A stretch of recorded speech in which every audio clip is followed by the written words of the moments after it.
Bismillahirrahmanirrahim. Assalamualaikum warahmatullahi wabarakatuh. InsyaAllah hari ini kita akan sambung lagi sesi pembelajaran kita. Masih lagi dalam tajuk yang ketiga, yakni tajuk Ahwal Ashabul Furud.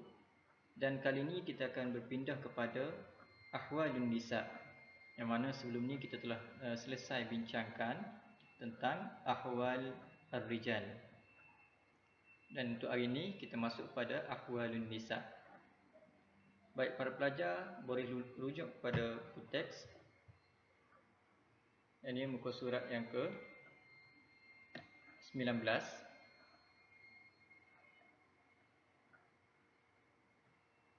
Ahwalun Nisa. Dalam tajuk ni, dalam berkaitan dengan Ahwalun Nisa, yang pertama sekali ia bincangkan berkaitan dengan Ahwaluz Zawjah. Yang ini saya terangkan secara ringkas sebab dia sama saja dengan tajuk yang kita telah belajar, yang ini pada tajuk yang kedua sebelum ni. Tak ada apa-apa perubahan. Baik, Ahwaluz Zawjah, dia ada dua keadaan. Yang pertama ar-rubu', ketika mana adamul far'ul warithi mutlaqan, ketika mana tiada waris.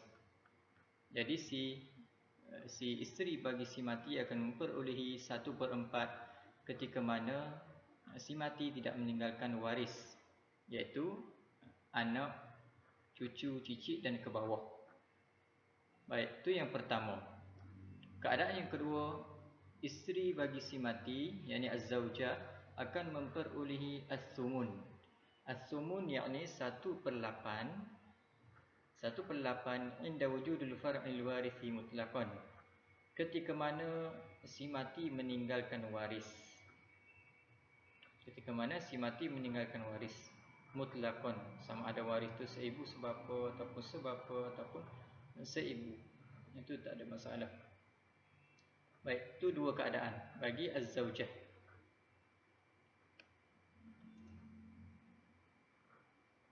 Sama juga ketika mana az-zawjah ni dia ada ramai, sama ada 2 isteri ataupun 3 ataupun 4 isteri. Maka jika si mati tidak meninggalkan waris, maka 4 isteri tersebut akan berkongsi 1/4 ketika mana si mati tiada waris. Jadi 1/4 tu dia akan berkongsi dengan di antara mereka, di antara ke-4 isteri tersebut. Baik, itu sebagai penambahan sahaja.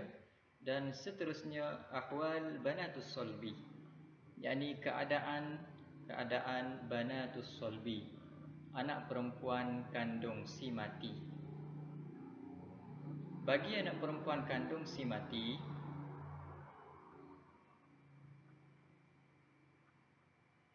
ia ada 3 keadaan.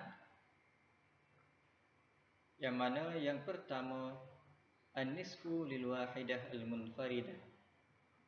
Mereka yakni anak perempuan kandung si mati ini, ia akan memperolehi 1/2, yakni an-nisfu, ketika mana ia berseorangan, lil wahidah al-munfaridah. Baik, dia akan memperolehi 1/2 ketika mana dia berseorangan, sebagaimana tajuk kedua yang mana kita telah belajar sebelum ni. Keadaan yang kedua bagi anak perempuan kandung si mati akan memperolehi 2/3. Ia akan memperolehi 2/3 ketika mana bilangan mereka 2 orang dan ke atas. Ketika mana bilangan mereka 2 orang dan ke atas.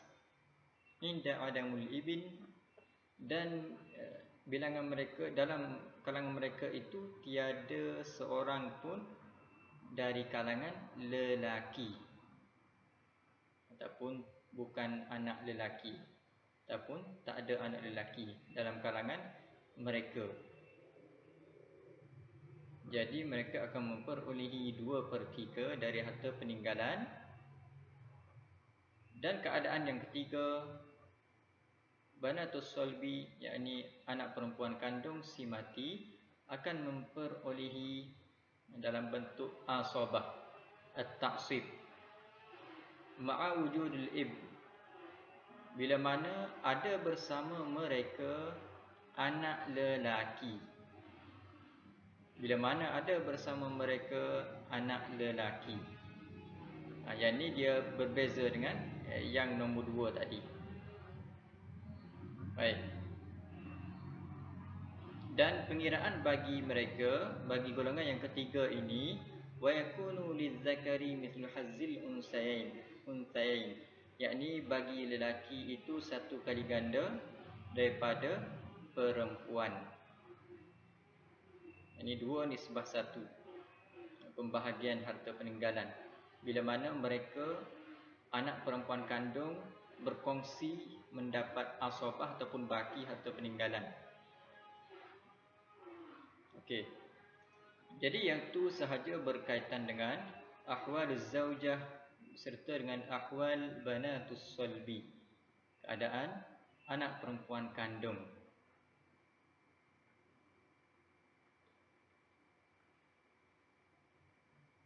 Wallahu alam. InsyaAllah seterusnya kita akan sambung pada ahwal banatul ibn.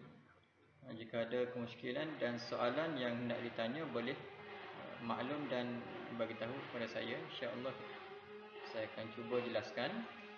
Wallahu alam. Assalamualaikum warahmatullahi wabarakatuh.